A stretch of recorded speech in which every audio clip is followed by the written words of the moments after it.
My name is Kira Langford, and I'm 33 years old. Competence doesn't clap, it clicks. Dishwasher set to run at 12:01 a.m. on off-peak rates. Email drafts queued. Case outline color-coded in a spreadsheet so clean it could be framed. I live in the quiet hum between deadlines and outcomes. I don't miss rent, I don't miss court dates, and I don't miss details. Apparently, I missed one thing, the part where my boyfriend decided he'd outgrown me. On Wednesday at 3:14 p.m., I was in a glass conference room with the senior partners at my law firm. The skyline behind them looked like a screensaver. Blue, glossy, expensive.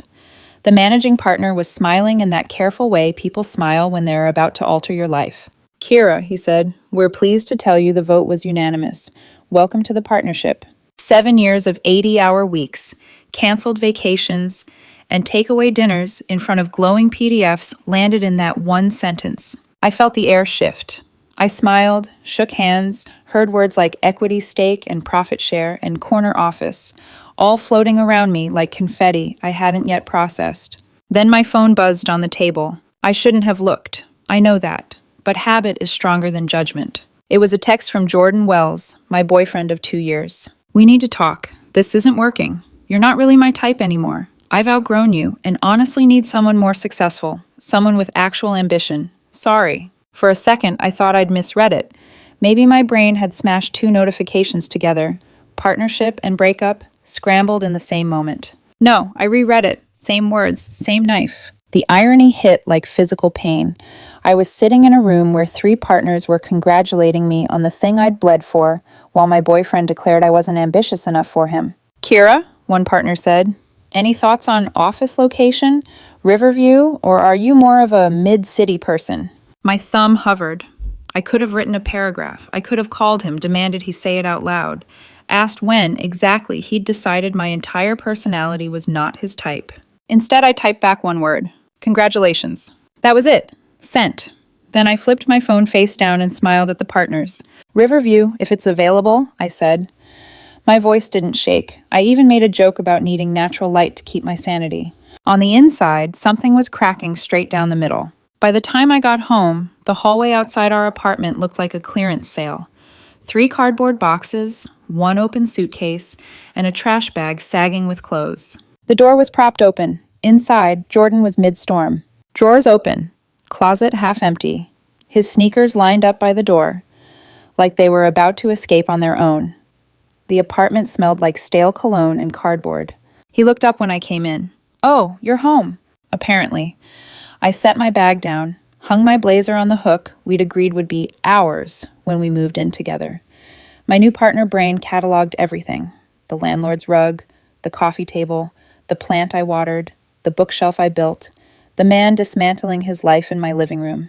"You're not even going to ask what I'm doing," he demanded. "You sent a text," I said. "You're clearly packing to follow through on it." His jaw clenched. He had the kind of face that looked handsome when he was angry. Sharp lines, dark eyes, but right now it just looked small. "You're seriously fine with this? 2 years and you just accept it?" I walked into the kitchen, opened the fridge, and pulled out the leftover Thai food from last night. I wasn't hungry, but I needed something to hold, something that wasn't him. "You said you'd outgrown me," I replied, keeping my voice level. "I'm not going to argue with your self-assessment." "You know what your problem is, Kira?" He dropped a stack of t-shirts into a box, too forcefully. "You're too comfortable being mediocre." I almost laughed. Partnership offer still hummed in my brain like a secret. "Mediocre," I repeated. "Okay. I need drive. I need ambition. Someone who's actually going places." He gestured at the apartment like it was a crime scene. "We've been stuck in the same routine forever. You, working late, me, waiting around. You never want to take risks. You never think bigger." "You're right," I said. "I should have taken more risk by dating someone who breaks up over text." He ignored that. "There's a senior associate at your firm," he said, like he'd been waiting to drop this. "Sabrina? Drives a Porsche, has a place at the beach. That's the level I should be at. That's my world." There it was, the fantasy. Sabrina Cho. Brilliant, relentless, always in motion. I liked her. In small, controlled doses. "Did she ask you out?" I asked. He bristled. "She could. She's hinted. Someone like her would actually get me." "Someone more successful," I said quietly. "Got it." He wanted me to break. I could feel it. He needed tears, shouting, a scene he could walk away from feeling justified. Instead, I leaned against the counter, opened the Thai container, and took a bite. The curry had gone cold. "You don't even care, do you?" His voice rose. "You probably expected this." "I didn't expect a text message," I said, "but I did hear you when you said you needed someone else." He stared at me like I'd rewritten the script without telling him. "You're impossible," he snapped, grabbing another armful of clothes. His phone, his other phone, the one I was apparently no longer in, buzzed on the coffee table. He checked it, smirked. "Sabrina just liked my story," he said, almost to himself. "See, that's the energy I want." I pictured her Porsche, the filtered rooftop photos, the vague captions about chasing horizons. He wasn't leaving me for a person. He was leaving me for an aesthetic. "Then you should go get it," I said. He huffed, frustrated at the absence of drama, and resumed packing. His friend Liam showed up 20 minutes later to help him haul boxes. They whispered near the door, casting looks at me like I was an exhibit, woman too calm about being dumped. By 10, he was gone. The apartment was quiet. My name was still on the lease, my mug still on the counter, my toothbrush still in the bathroom. The space felt bigger. Not in the freeing way, in the echoing way. I stood in the middle of the living room, holding my phone. A little red notification bubble hovered over my mail app, 2 new emails from partners about next steps. My LinkedIn app glowed with potential. Jordan's text sat above my single-word reply. "I've outgrown you and need someone more successful." I opened LinkedIn instead. My fingers moved on autopilot. Thrilled to share that I've been elected to the partnership at Dalton & Howe LLP. Grateful for the mentorship, endless late nights, and the chance to keep growing with this team. Onward.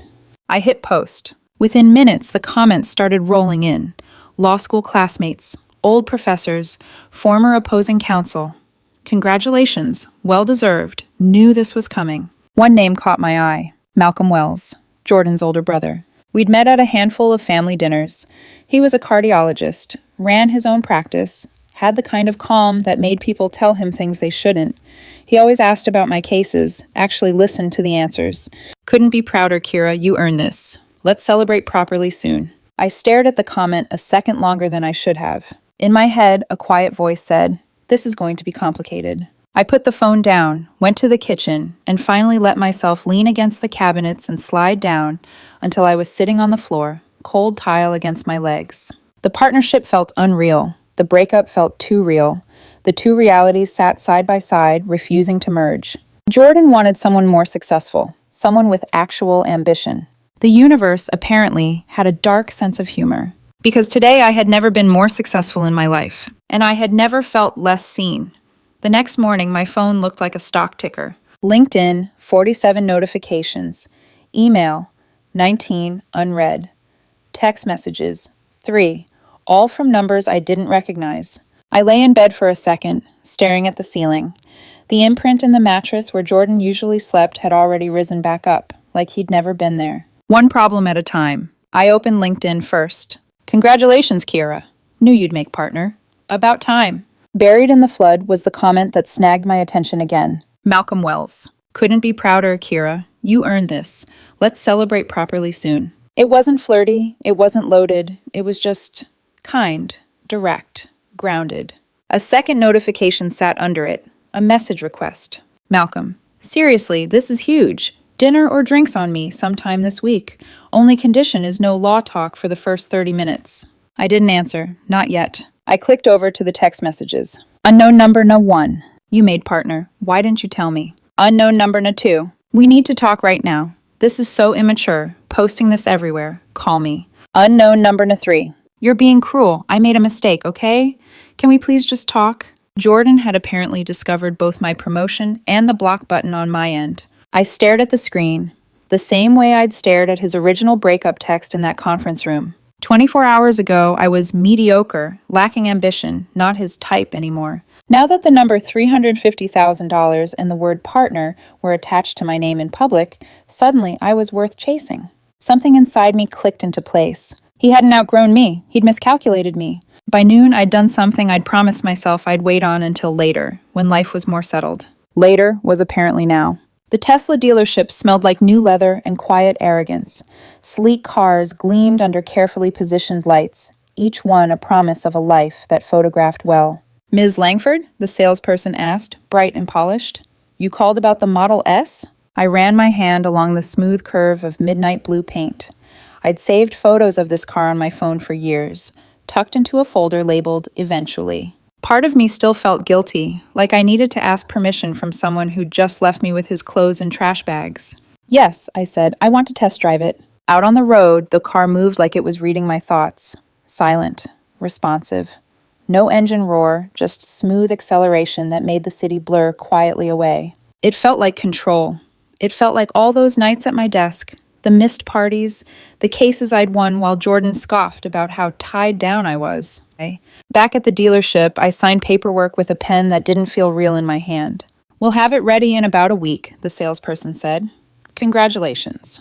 There was that word again. I stepped outside into the sunlight, took a photo of the car, just the curve of the hood and the logo, teasing more than showing, and typed a caption. "Treating myself." I posted it to Instagram and LinkedIn before I could second guess it. Within minutes, my phone started pinging. Comments, likes, a DM from a law school friend. "Okay, partner, flex on them." And then, buried in the noise, a comment that made my chest tighten. "Malcolm, gorgeous. The car, I mean. The owner too, I'm sure. Want to grab coffee and celebrate properly?" I stared at it too long. Jordan's older brother, the one who'd listened when Jordan made jokes about my hours, the one who'd asked if I was taking care of myself after a trial, not just whether we'd won, the one who'd once quietly refilled my wine when Jordan talked over me at dinner. Every part of this was messy. It was also the first thing that had made me feel something other than numb in 24 hours. My phone buzzed again, another unknown number. "You made partner. Why didn't you tell me?" I exhaled through my nose, typed back once. "You said you needed someone more successful. Go be with them." 3 dots appeared, disappeared, appeared again.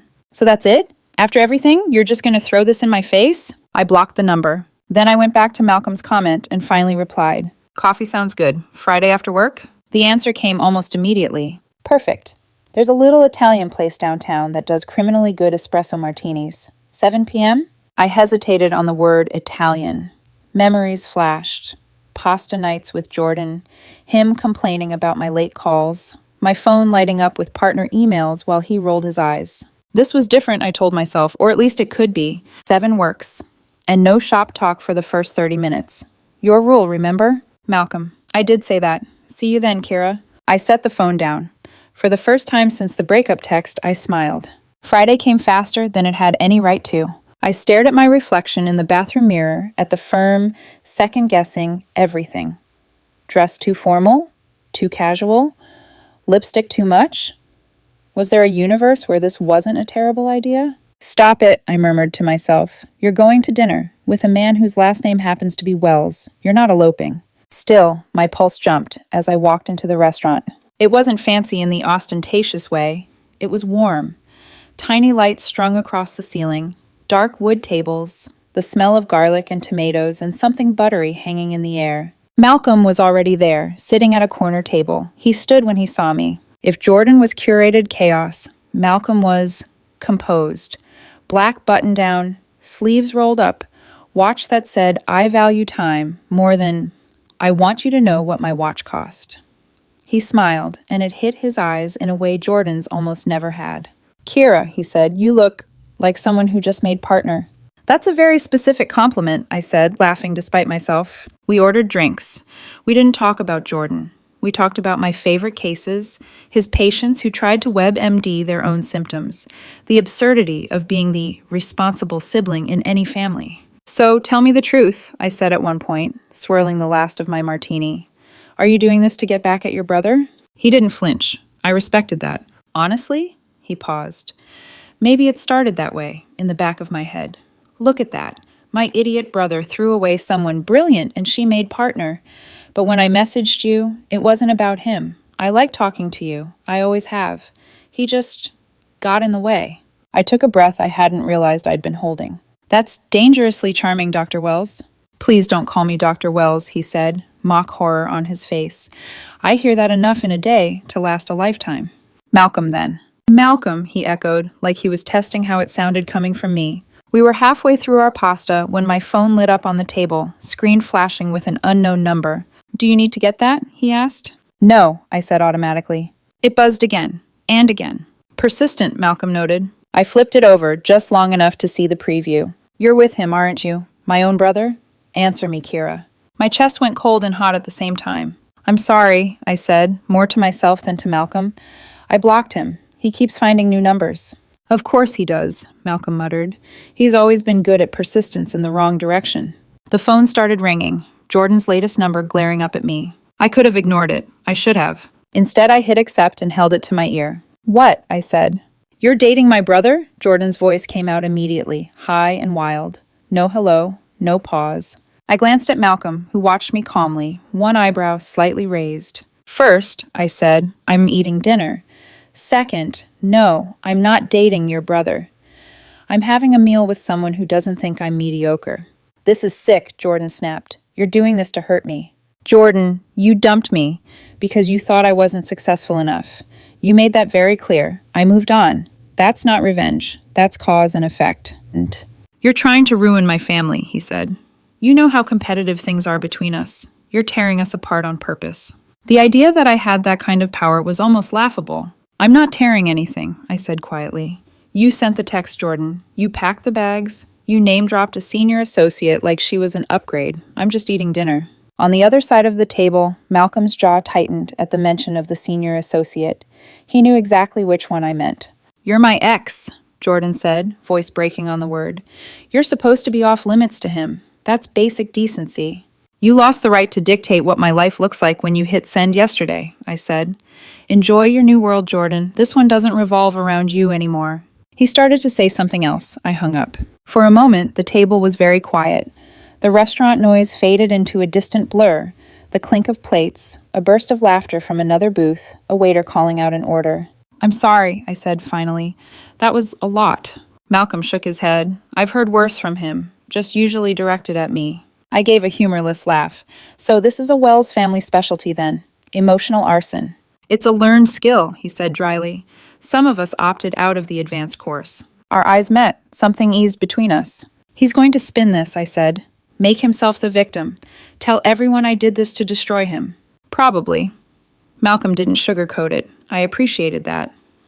But anyone who actually knows you, or knows him, will see the pattern.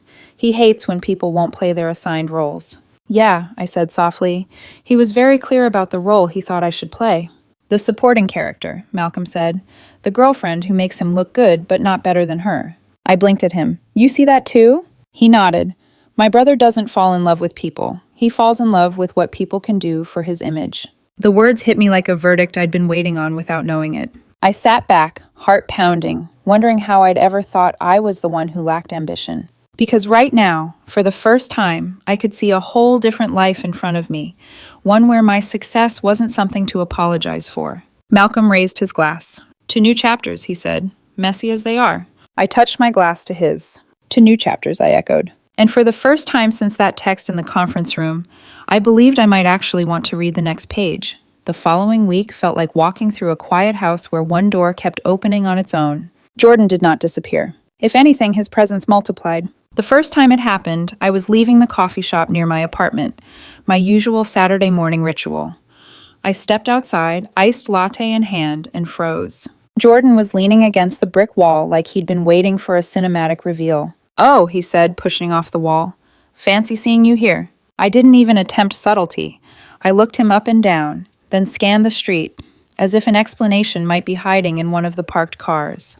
Jordan, I said, this is a coffee shop 2 blocks from my home. You do not fancy see me here. You planned this. He gave me a wounded expression. Wow, so paranoid now. Okay, I said, stepping around him. I'm leaving.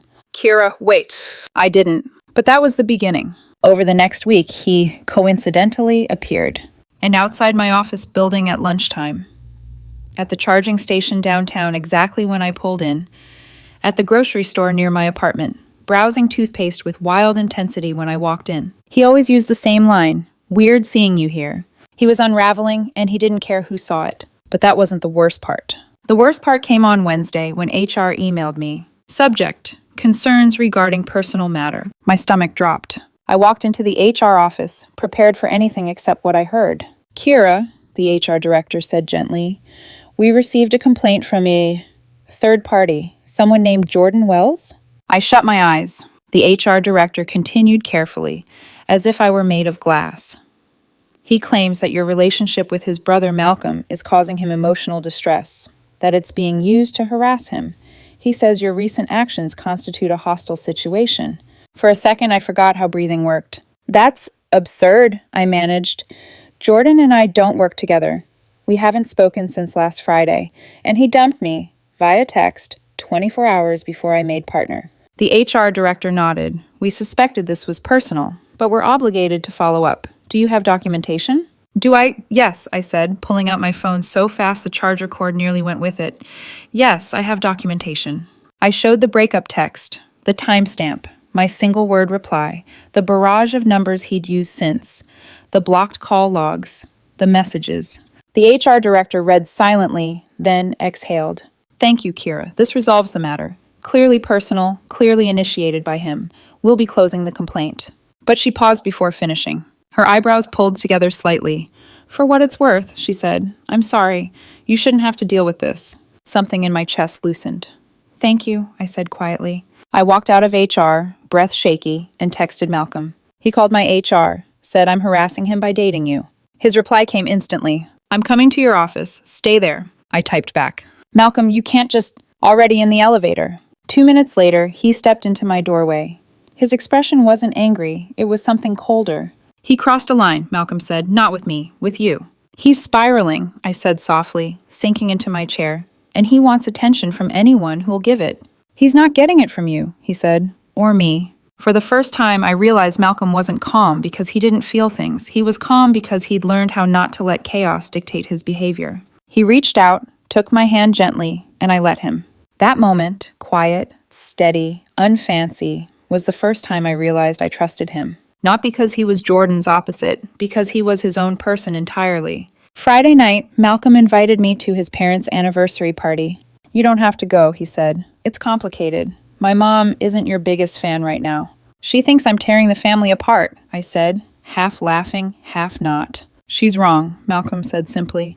But she's also someone who hates change, especially when Jordan is involved. I hesitated. Do you want me there?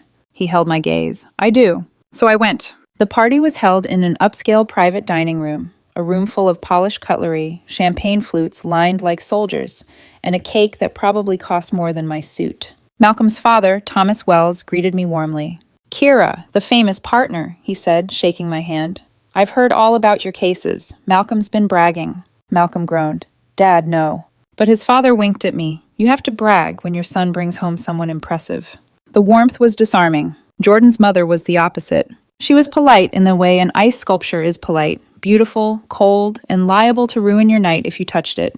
Kira, she said stiffly, congratulations on everything. The pause held enough judgment to fill a stadium. Thank you, I said, forcing a smile. Dinner started pleasantly enough. Then the passive-aggressive commentary began. I'm sure your promotion is exciting, Jordan's mother said, slicing into her salmon. But success isn't everything. Family matters more. I opened my mouth, but Malcolm gently touched my knee under the table. A silent, I'll handle it. Mom, Malcolm said, voice calm but edged with steel. Kira didn't tear this family apart. Jordan did. Her fork froze midair. Excuse me? You know it's true, Malcolm continued. He broke up with her because he thought she wasn't successful enough, then found out she was, and started panicking. That's not on her. He was overwhelmed, his mother snapped. Humiliated. By his own choices, Malcolm said. Still, she insisted. Dating his brother? That's cruel. Cruel, Malcolm repeated. Mom, Jordan has spent his entire life treating women like stepping stones. Kira is the first one who didn't bend to his version of reality. He can't handle that. That's the real issue.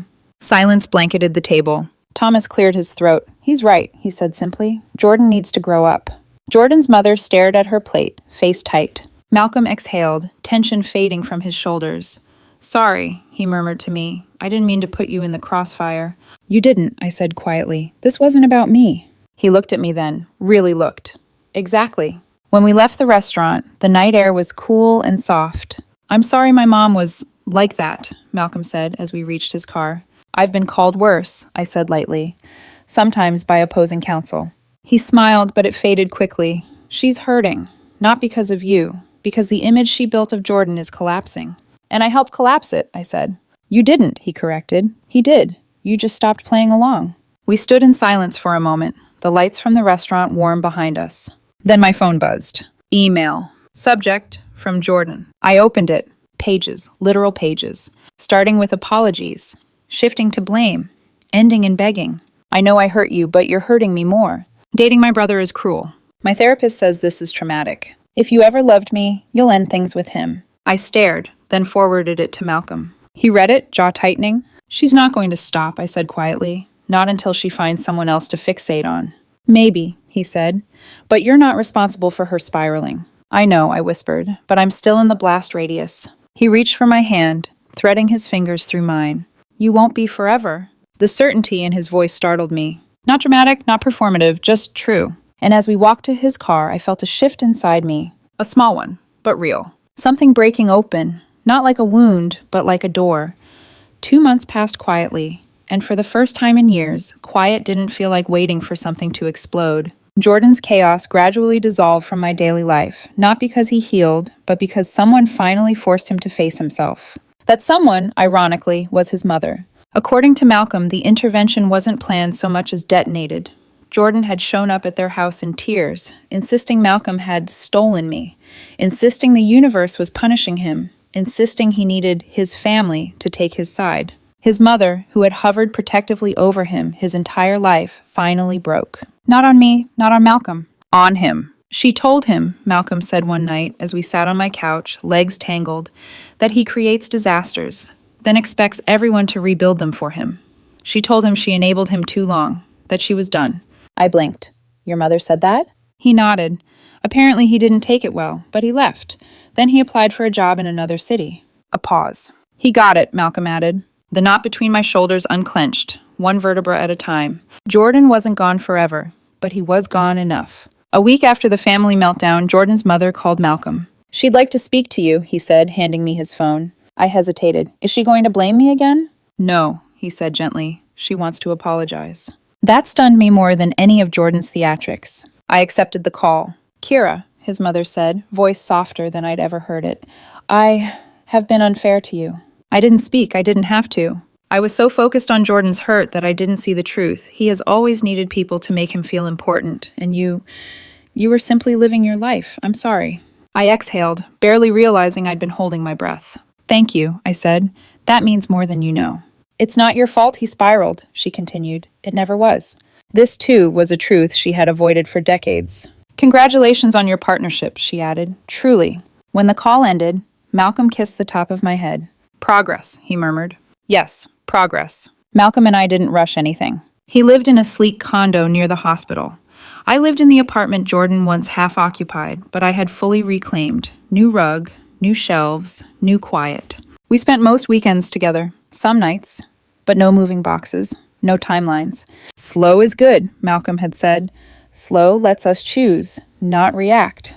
And because I trusted him, I believed that. We planned small things, me cooking dinner, him attempting dessert, which was always terrible, and bigger things, like a road trip up the coast once my Tesla was finally delivered. The day the car arrived, Malcolm insisted on taking photos as I held the keys. You look ridiculously proud, he teased. I look like someone who earned this, I corrected. He grinned. I like that even better. We drove for hours, windows down, ocean air sweeping in. Sunlight flicked across the hood like it knew it belonged there. At a lookout point, Malcolm leaned against the railing, the water stretching endlessly beyond his shoulder. You know, he said thoughtfully, Jordan wasn't entirely wrong. About what? You not being his type. I snorted. Thanks? He turned toward me, eyes steady. No, I mean, you're not his type anymore. His type is someone he can feel superior to, someone who needs him to validate them. You don't need anyone to validate you. That's intimidating for people who rely on control. I swallowed, the truth landing with surprising gentleness. He needed someone who'd stay small, I said quietly. And you didn't, Malcolm finished. A gull cried overhead. Waves hit the rocks in slow, rhythmic crushes. Do you still think about him? Malcolm asked. Not jealous, just curious. Sometimes, I said, but not because I miss him, because I almost stayed. That, Malcolm said, is the scariest part. He wasn't wrong. If Jordan hadn't sent that text, no, if he hadn't believed that text, I might have married a man who resented every success I ever earned. A man who didn't want a partner. He wanted a subordinate, a supporting character, a mirror that made him taller. I looked at Malcolm, who was watching the waves with the kind of quiet confidence some people are born with and others fight for. "You're different from him," I said. "I'd hope so," he replied lightly. "You don't shrink when I grow." Malcolm turned fully then, cupping my cheek with a warm, steady hand. "Kira, I want you to grow. I'm proud when you grow. That's what partnership is, personal or professional." I leaned into him, the ocean rushing in behind us. And for the first time, I realized the truth I'd been circling since that text in the conference room. Jordan didn't leave because I wasn't successful. He left because I was becoming successful in a way he could never control.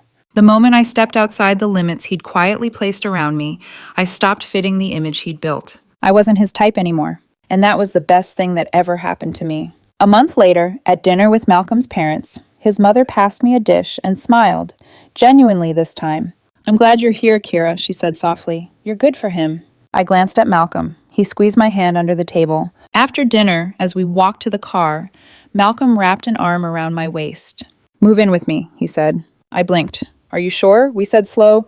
"This is slow," he said. "We took the long way here, and I want you in my everyday life, in my mornings, in my space.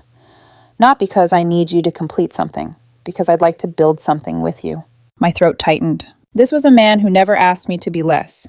"Okay," I said, "yes." He kissed me, smiling against my lips. "You know," he murmured, "Jordan texted me last week." I groaned. "What now?" "Nothing dramatic, just heard you're still together." "And you said?" I asked. "I didn't answer," Malcolm said, "but your message was perfect." I frowned. "My message?" He smirked. "Oh, maybe it wasn't yours." I stopped walking. "Malcolm, what did you send?" He paused, then confessed. I typed, "It was never revenge. You just assumed you were worth revenge." Then I blocked him. I stared at him. "Malcolm." "Too much?" he asked. I shook my head, laughter bubbling up. "Perfect," I said. A week later, one last text came from yet another new number. "Hope you're happy you got everything you wanted." I didn't respond, but the truth hovered in the air as I set my phone aside and walked toward Malcolm, already setting plates on our shared kitchen counter. For the first time in years, I really was.